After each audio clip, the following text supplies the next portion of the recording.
Hello. Finally, I'm making a cozy video today with my baby dog in front of the heater. Yes, the way he sits there that's very nice. Yes, that is very nice. It is nice outside today. It's not raining and I still have to go outside and get grounded. I'm gonna do this later. I made this hat myself. It has two flaps and it's nice. I like it. Kinda like an animal. Animal ears. I like it. I made this out of some baby blankets that I got like years ago. I have a lot of fabric rests upstairs. I have two really large cardboard boxes full of fabric rests. Cut up baby blankets and clothes that didn't work out, that I had to cut apart again, and so now I have been sewing myself a bunch of really nice things. Two hats like this and a couple of sweaters. I'm still gonna make a really thick sweater, so I'm planning on that. Thick sweater, either with long sleeves or elbow long sleeves, I don't know yet.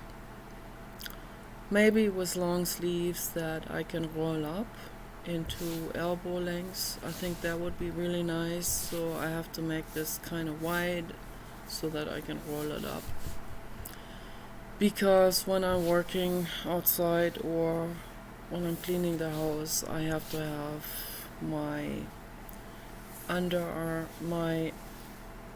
part, I don't know what it's called, this part from the elbow to my hand, that has to be free, because I want to wash stuff, and then I have to get my towel, the water runs down, and I don't like the water running down into my sleeves.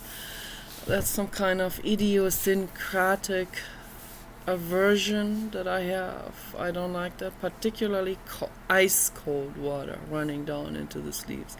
I don't like this, so I could never wear this jacket, although this jacket has already gotten stained here for my skin creams, I guess, and other stuff like cuddling with the dog and grounding and all of that. So also washing my hands with clay outside, so that got someone.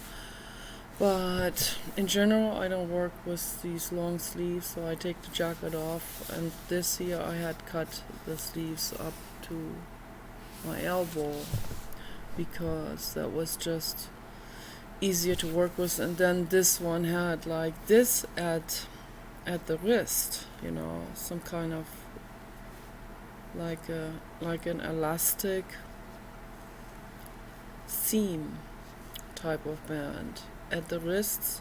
It wasn't too tight, but it would be too tight if I try to roll it up. So all of this is not very practical, and it's stained. I have to bleach this. So it's always a lot of work, household work. Yep, it is what it is.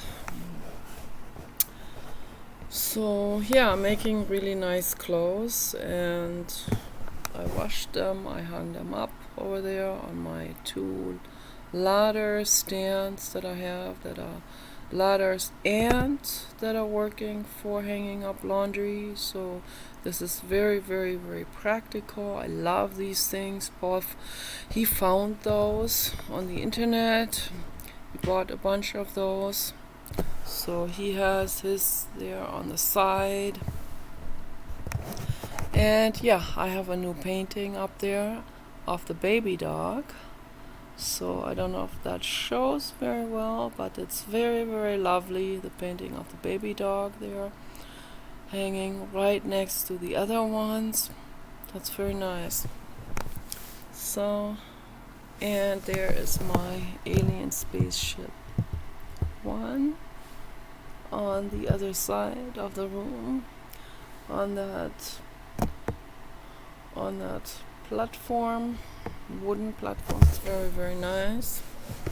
And I'm planning on making a video tomorrow because I have to sit down on that office chair in order to make the video, as I'm holding this computer while I'm doing interactive drama play with my alien spaceship one figures. And in order for me to sit on that office chair, this is very difficult. When you have mental illness, everything becomes extra difficult and complicated. I can only sit on that if I don't sit on my bed or on this recliner here again. So, and I can only sit on that couch if I don't sit on my bed or my recliner again. That's all. My gosh. Yes, baby dog. It is nice today. It is nice today, baby dog. It's nice in front of the heaters. Very, very nice. It's cold outside. Yeah, it's like it's going down to freezing. Yeah, that's why I sit here in my winter gear and everything. Double pants, winter boots. Yep. So I want to make a video sitting in Paul's office chair because Paul's office chair is OCD contaminated. So is this couch here because I have sat in those after I sat in the van. And I don't know who sat in the van before we bought it. It's new, but you know, people test drive vehicles, and I have terrible OCD with that. So yeah, and because of that, I can't, with contaminated pants, I can't sit on my bed or on this recliner chair. Yeah, that's mental illness, baby. No, it's not fun. It's not funny and it's not fun.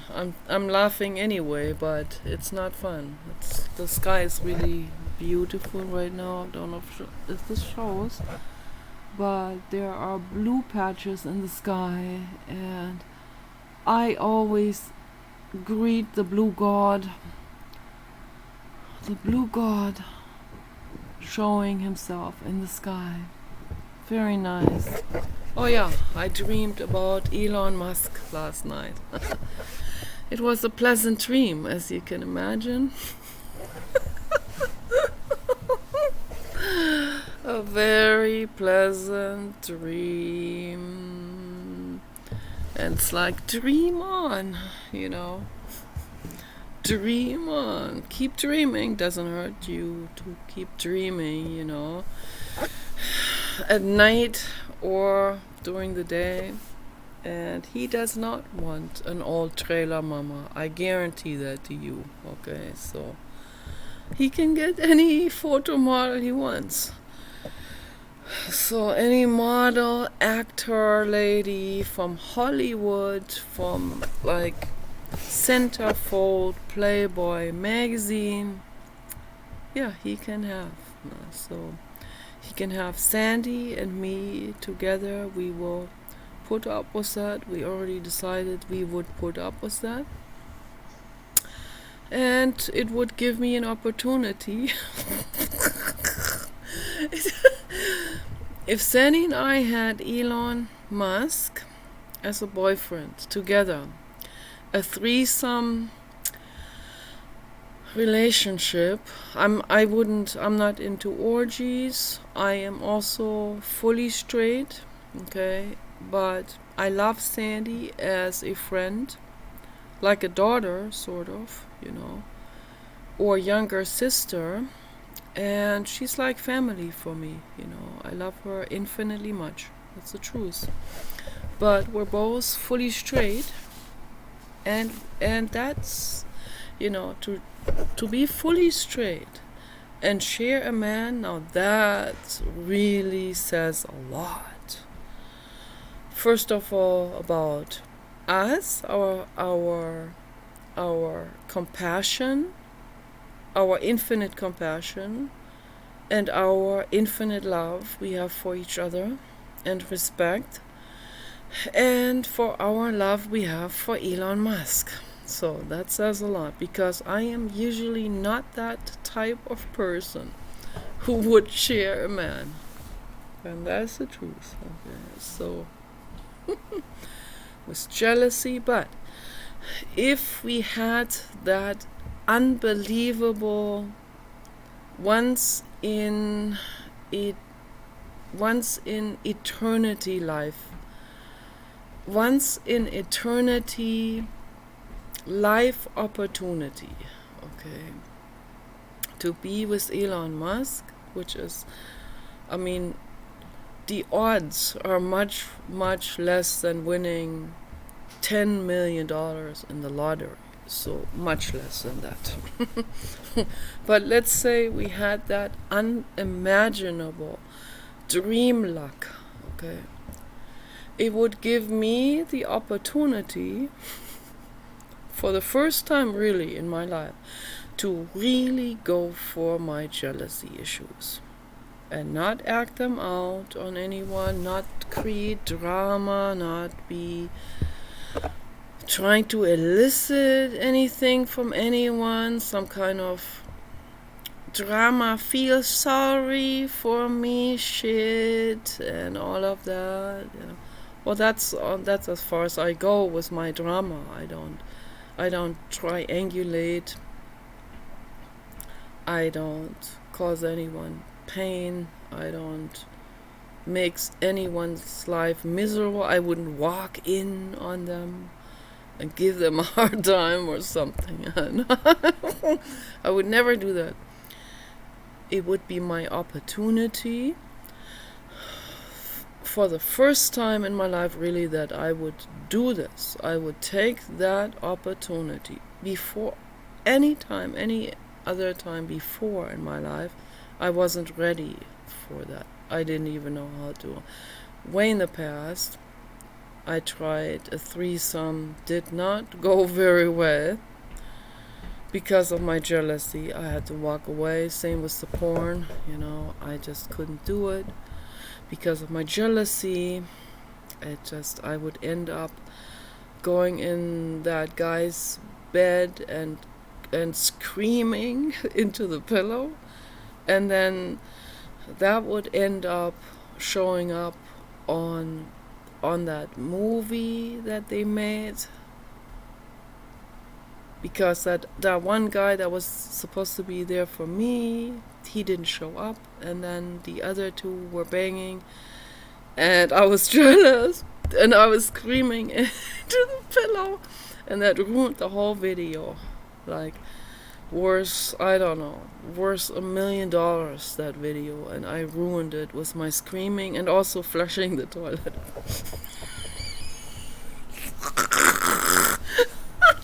That guy never hired me again. But I said to those people, I told them, look, I have jealousy issues, so please make sure to not necessarily rub that shit in, you know, if you can. If you can avoid it, avoid. But no, they can't avoid it because they are so wrapped up in their own needs and their own wants. They want to see two women in the same video, always, as much as possible, as many women as possible. And they want to see the women doing each other and all of that. And I even tried that in that porn video, and I don't know if he's gonna use that, but I tried that, and that, to me, it's like kissing a dog, you know. So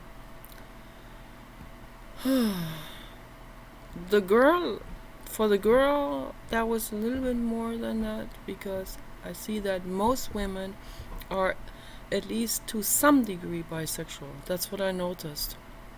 Even very straight appearing women have like at least, I would say, 10% bisexuality in them, and they don't mind, okay? If they, or maybe they do it for the first time, they lick someone else's body parts, okay? They pet and lick a woman, and they think it's kind of cool, it's kind of fun, you know, it kind of feels nice to them. So to me, it's like licking the body parts of a female dog or a male dog or any female or male animal. So that's what it feels like to me, and I care about that living being, okay? Like this here. I care about you, baby. I love you. Okay, you're my child because I'm the mother of all living beings. So I care about you, and they told me to do this, and okay, I'll do it, but because that's what you do in porn. But I wasn't into it, I didn't like it, it's not for me, I don't feel anything. And I just feel love and compassion. Okay, so, and I was jealous. And yeah, I cried it out, but it was still, I did cry it out there, that one night out there in Hollywood. That was literally in Hollywood district, in someone's house. No, it was in an apartment, like a real large apartment that guy had. So it's jacuzzi and everything, but I didn't get to use the jacuzzi, not even that. So yeah, but it was not. I just felt left out. You know, I felt used. I felt taken advantage of. I felt also ignored in my needs. I told them I'm jealous. I have jealousy issues. So it would only work with a boy. And then the next time, that's what happened. This one guy, he came over with a boy that was like, he was barely over 18, and I was in my early 30s or mid 30s. So, but the boy really liked it. His name was Paul. Oh my gosh, that's hilarious. So yeah, it is what it is. It is what it is. So, you know, you have to respect your own boundaries. You have to respect what you need as a living being. It's getting dark outside now. Respect what you need. You know, you need to know, who am I? Okay, I'm a 100,000,000,000% straight woman, okay, and with the extra overload of female hormones and ultra motherly, you know, it's extreme. It's also making me suffer, you know. Everything has yin and yang, you know, everything has plus and minus, light and shade. Okay, so whatever you have, it can be difficult. Okay, so I wouldn't trade this for anything, to be the extreme straight girly girl mother animal. Okay, so the true mother animal, you know, so with extreme estrogen and oxytocin overload and all the other female hormone overload, and it is nice. Okay, I love it. I love my body.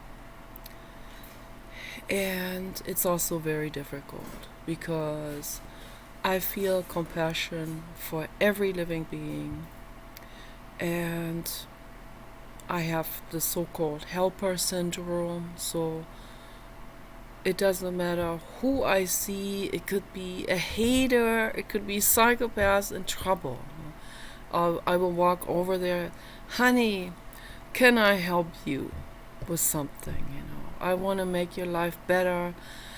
Let me help you. Well, that gets exploited very fast, particularly by psychopaths, okay? But it wouldn't matter where I am. I see any living being in need for help. I walk right over, particularly with dogs. I mean, like, dogs number one, So I'm the ultimate dog mother. If I see a dog in need of help, I will drop anything that I'm doing. I will walk into water with my shoes on in order to rescue a dog. I will do anything, literally anything, to rescue the dog. And other animals also. Animals are my priority. I'm an animal mother. Okay, they are my priority. I'm also the mother of all living beings, and that's why I didn't carry out those 3 beings that I had inside of me, that wanted to grow, and I'm sorry about that. I'm sorry, very sorry. So in Germany, we regard them as parasitic entities. They're like, oh boy, there are parasites. Oh my gosh, oh scary. Oh my gosh, they're gonna get big. Oh my god, like Alien, like that movie, they can bust you up into, they can shred you up into pieces. They come out your solar plexus and flap into someone else's face, No, well, no, I mean, I would do the Frederick Le Boyer births. If I had carried them out, I would have. So if I'd carried them out, I would only have 2 because they were 2 right after another, so it would be either one. So if I had carried them out, so it would be either the first one, or the second one, and then the one way after that. Okay, several years later. So yeah, if I had carried them out, I would have 2 children now, and they would be in their 30s now. Yes, they would. They would be like Danny baby's age. That's what they would be.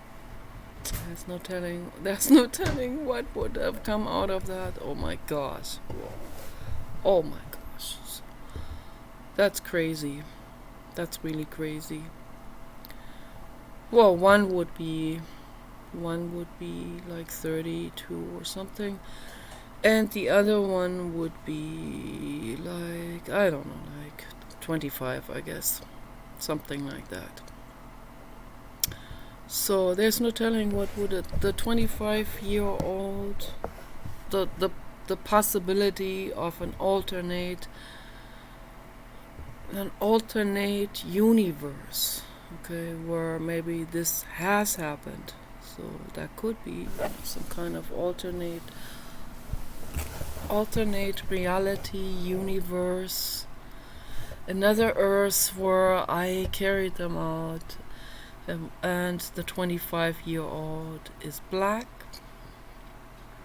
the mulatto, probably a boy, so I don't know. I have the feeling they would both be boys.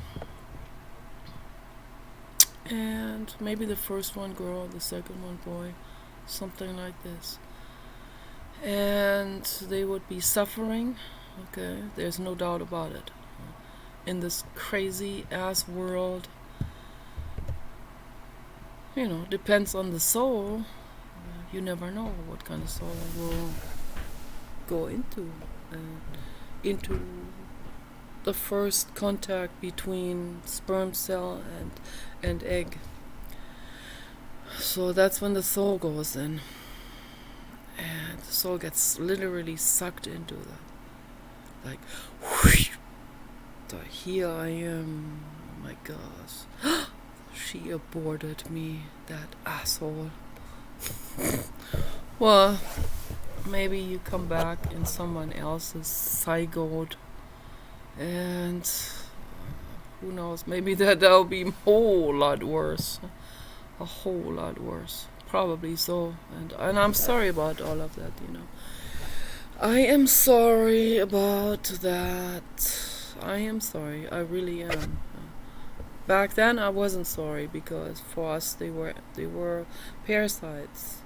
I didn't feel any animosity towards them. I was we were just scared, you know. That's a parasite. We need to get rid of it. Need to have it removed, you know, like you have a parasite removed. If that's a really large thing, so a large one. There are all kinds of horrible parasites. You can prevent that with diatomaceous earth, but those human parasites you can't prevent with diatomaceous earth. You have to use neem oil, and you have to use for the toxic version non-oxynol 9 it's called. So that is I've used that a lot too. It's like a capsule that contains, it was a soft rubbery shell, like this big, white, and it contains non-oxynol 9. You put that in, and it is a spermicide. So, yeah, I used to use this, but now I live in celibacy, and it can't happen anymore because I am the ultimate hermit, and in celibacy, and it's all safe and peaceful now. I can finally retire. This is good. And I'm still lonely. I still want this, but not on cost of being beaten and hurt, you know, or tortured to death. No, that's too high of a price for me to pay. Times have changed, you know. I have been with, I had that, the father of that, the black one, the black baby, the black, this small, okay, just to make this very crystal clear, the black maggot. Okay. That guy was schizoid. He was also a heroin pusher on the street in LA. No, not heroin, cocaine. He was a cocaine pusher, he was a cocaine addict. He was schizoid, I don't know, because of the cocaine, or he was already like psychotic and he was taking that because of that. He was very messed up, you know. So his mother is a Jehovah's Witness, and his sister, they wanted me to carry that baby out. I said, hell no, this is not good, this is not safe for that baby, you know, not safe. Yeah, existence is not safe. This may be coming as news to them, total new. That's a completely new concept. Like, whoa, existence is dangerous? Oh, if you haven't hurt yourself yet, or have been hurt psychologically or physically yet, which I doubt, but maybe you're in complete denial. And maybe the Jehovah's Witnesses make you more in denial, and maybe they're all in extreme denial, so maybe that's what it is, but I don't know. But yeah, existence is harsh, and that's why Dr. David Benata, he calls it a danger, you know. It's the danger of coming into existence. Okay, you better believe it. Okay, so, but the vast majority of humans don't see it that way, and it's getting really dark now. So maybe I can make this a little bit brighter, like it was this, yeah. It's a little bit brighter. By bringing my artwork out behind it, and my artwork has more light, but this is definitely not the best of all lights, for sure. That is for sure. But yes, it's getting pretty dark outside. Yeah, but all of these things, I think we need to wrap our heads around it. We need to become aware that existence is very harsh. Okay. The loneliness I feel is harsh. Being tortured would be harsher. So if I had the children, that would be extremely harsh on the children. It would also have been harsh on me, as mentally ill as I was, a complete mental wreck. And then putting children into the world and being completely overwhelmed with all those tasks that have to be done. Yeah. I mean, it's like a 24-hour job. Think about this, before you put a litter into the world, or really think about this. Think about this very thoroughly. I recommend to all women, read the book Better to Never Have Been. I think that is the title of the book by Dr. David Benatar. He is a philosopher and philosophy professor at Cape Town University in South Africa, and I think he is the first one to bring anti-natalism into the world. The concept of anti-natalism, that means don't bring an existence into existence. So that's what antinatalism means. It doesn't mean killing anyone. Okay. It just means don't procreate. Don't bring a baby into existence. Okay. So some people can take it further and extend that out to animals. Most people don't do that because we are addicted to animals. We need them. So it's very selfish also. Ingrid Newkirk and other people believe that it is very selfish to particularly to be dependent on, and particularly that's really their main objective is don't buy from a breeder, because then you give money in order for them to procreate more and more and more and put more and more into existence, that they end up on the streets homeless, suffering and abused and neglected. That is the entire philosophy behind People for the Ethical Treatment of Animals. They educate the public. They're the most, thank you, Blue God, 3333. Blue God agrees, because the truth. Okay, that is their philosophy, that is their mandate for the world. Think about this. Don't support a breeder. And I would hate it. I would hate it to give a European Basset Hound breeder money. And many of them are born through cesarean, C-section, which is even worse. And then the mother has to be stitched up and go through a long recovery phase. And then a couple months later, they make her pregnant again. The whole thing again. In another couple of months, she's going to have to be cut open again. And again, and again, and again. And it makes me cry because I'm the mother of all living beings.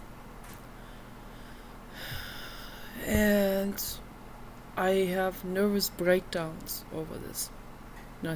I sign every petition that I can get to outlaw breeding dogs with dog mothers that have to have a C-section done. So if one has a C-section for the first time, she has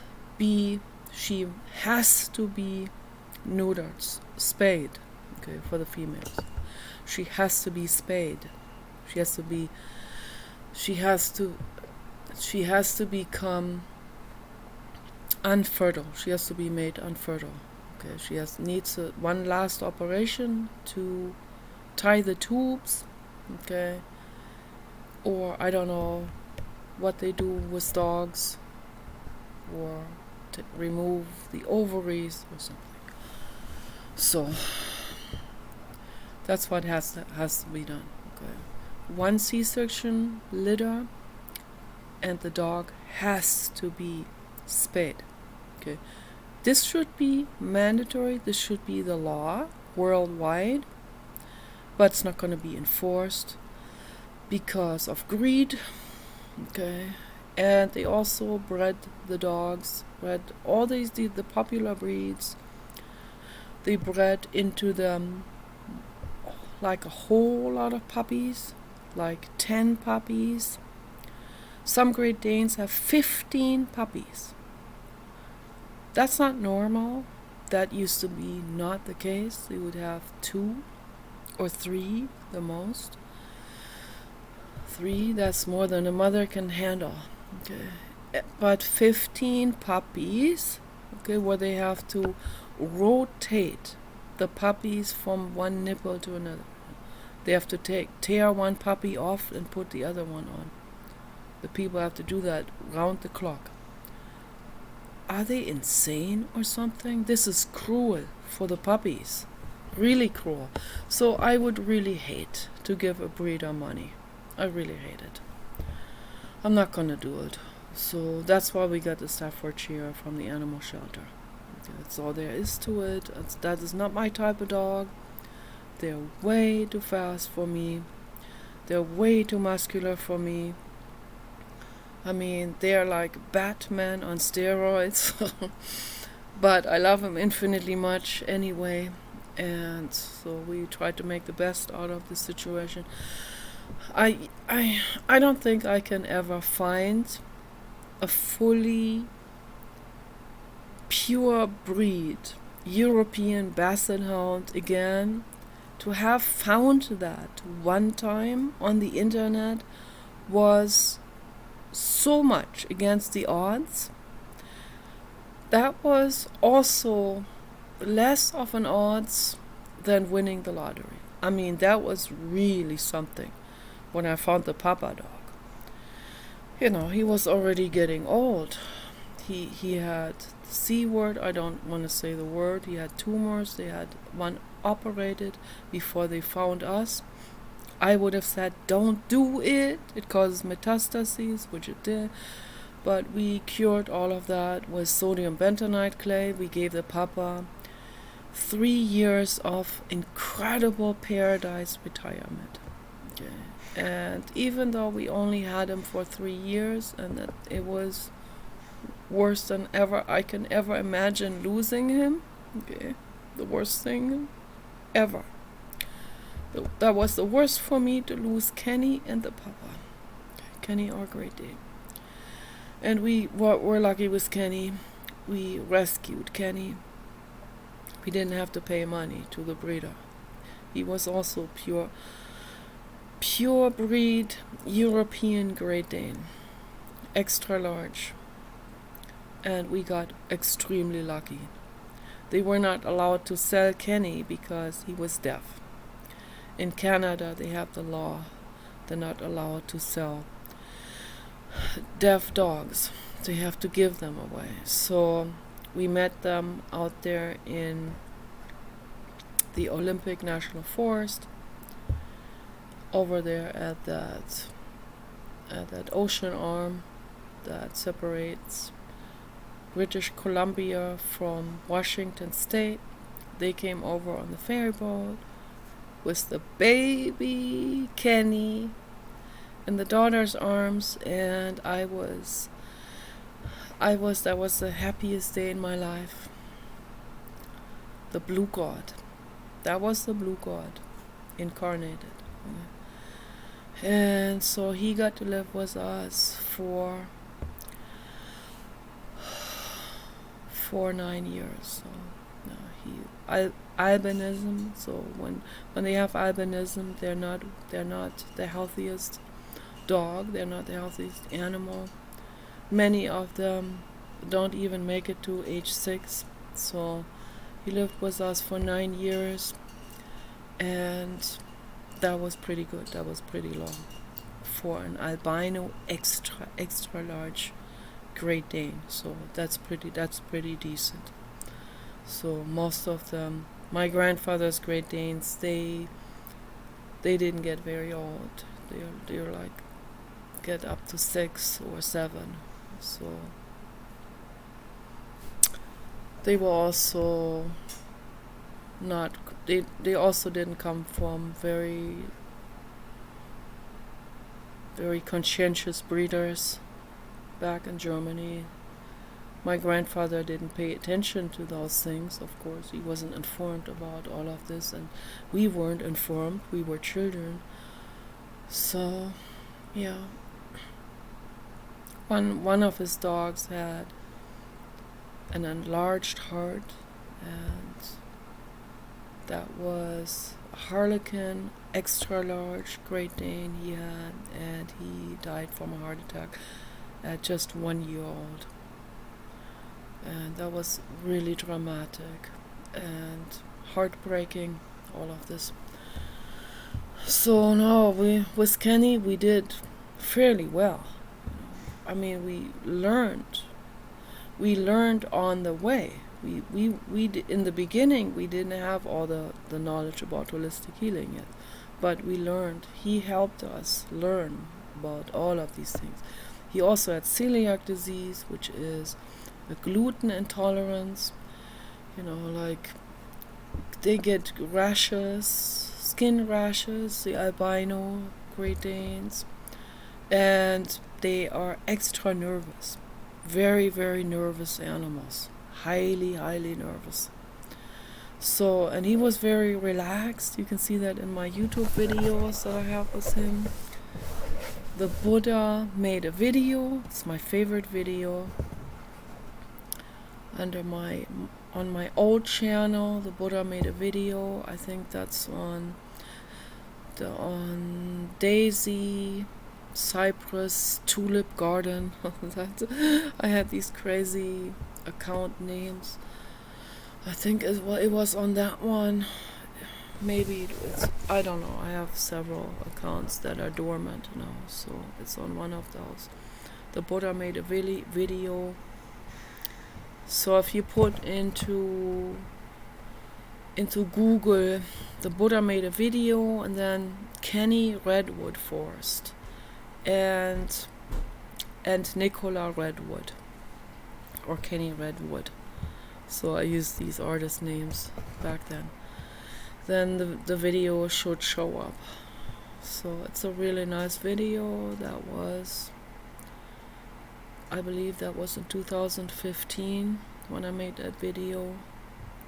And that video also convinced Kyla and Maggie to let us have the fully pure breed European Basset Hound Papa Dog Dave.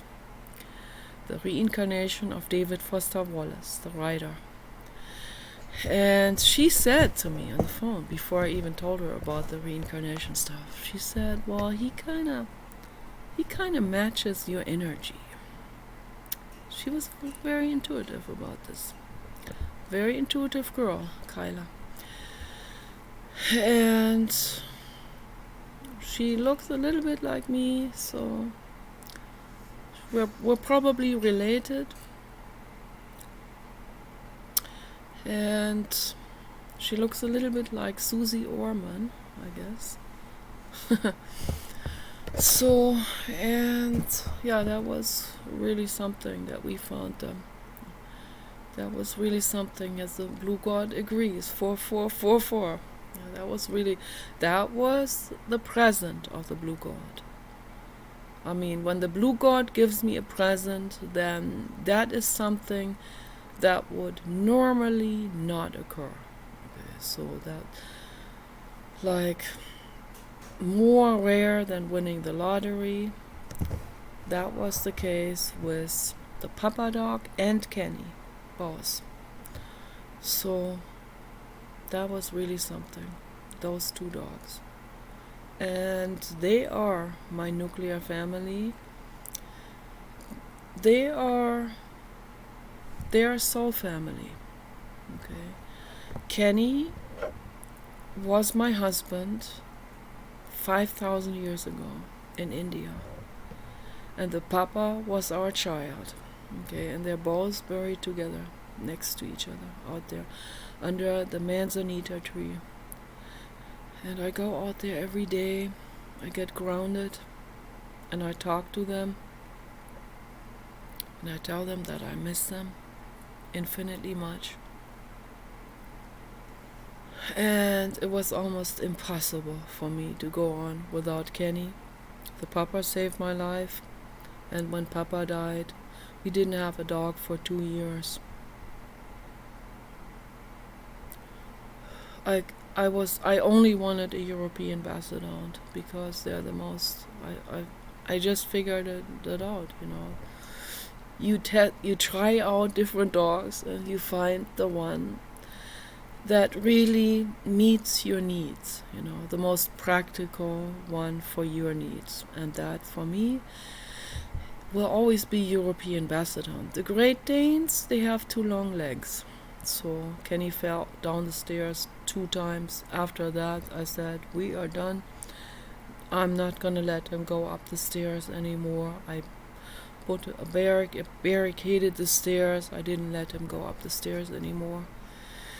He had bad balance also because of the albinism, but also the legs were way too long, like a giraffe, and that's just not fun. And then he had neurological damage. The veterinarian explained that to us. Great Danes have like neurological problems towards the end of the spinal cord, and that can cause nerve interference. That can also cause a numbing, or that can cause some kind of balance problems, or when it causes hip problems where the hips are no longer really transmitting the information from the brain to the hips, to the lower end of the spinal cord and into the tailbone and all of that. So, and that's what caused him to limp, and then the hips were giving out and towards the end of his life, and it was almost impossible for Paul and me to go to take him to the vet and have him euthanized. It was, we really let him limp for way too long, because we just could not let go of him. We couldn't. The blue god, How can you let go? How can you? But in the end, I said, this is it, Paul. I'm not going to let him suffer anymore. He was limping too much. And he wasn't... It was always... The situation was like, he would be limping and then he would recover again. Limp and recover again. And I would give him massages, and then he would do a little bit better, and then... He couldn't go for very long walks, but then the situation got better, but then it got worse, back and forth. And so, and then in the end, the situation was so bad that he had a hard time even going down that ramp that Paul built for him outside the side door, over those 3 steps. Paul built that ramp for him, so that it's easier for him to walk up and down with the hip problems. But then in the end, I said, I'm not gonna let him suffer anymore.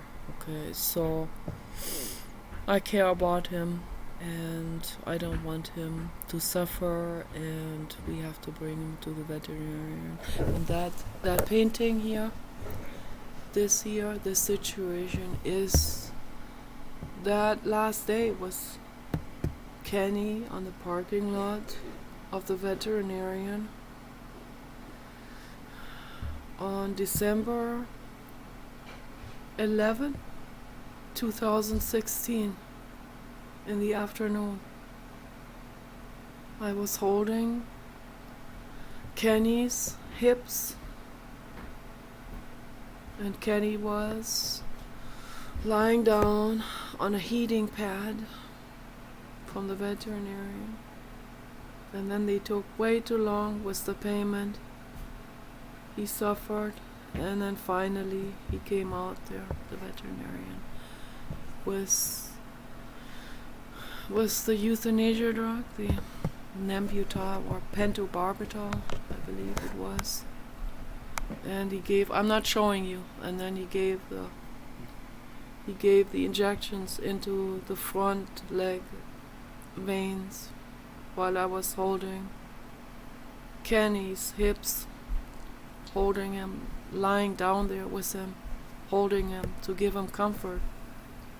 And that was our last moment together. His last couple of breaths that he took before he fell unconscious, and the heart stopped and the brain stopped. And then they helped us lift him into the van on a tarp. And we brought him here and rolled him out there onto the lawn.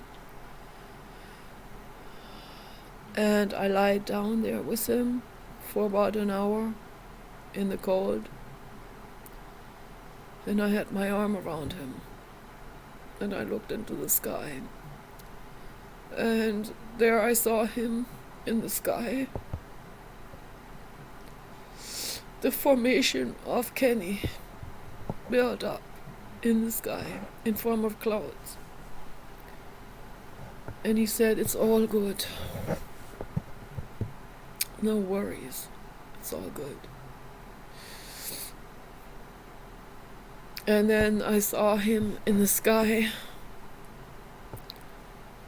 for several weeks, every day. And he said, and he smiled. He said, "It's all good." He needed to do that for me because I was suicidal, really bad. Yeah. This is worse than, for me, this is worse than losing my biological child. Much worse.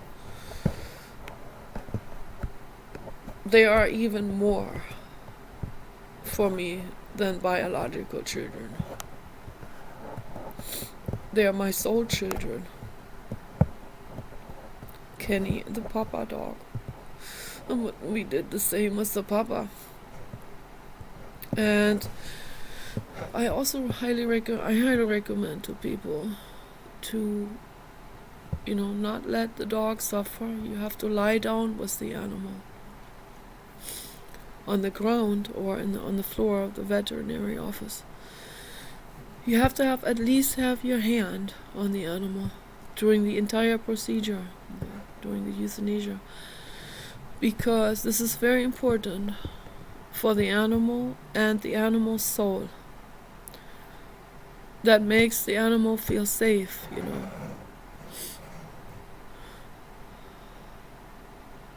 We should never be alone. We should always feel like we're together with our loved one during the hospice time of our lives. And particularly in the last moments, okay? You have to have your loved ones on your body, or holding you, touching you, or holding your hand. You have to have your hand on the animal. This is important for every living being, animals and humans. and then stay with them. Stay with them. Even after the heart stops, after the vital signs stop. Stay with them for a while like this. And the veterinarians, they know that. Okay. They've been through this so many times. So they always let you stay there for another 10 minutes or 15 minutes while they help other animals around you. Okay, so, and then with our two dogs, Samantha and Ludwig, in LA, we had to leave them at the veterinarian. We didn't even have a large enough backyard to bury them there, and we were about to, for Ludwig, that was Ludwig in LA, and then Samantha in Oregon at the same veterinarian. We had one veterinarian euthanized 3 of our dogs: Samantha, Kenny, and the papa. Okay. Samantha we brought with us from LA, so by the time we came to this area here, she was all very old.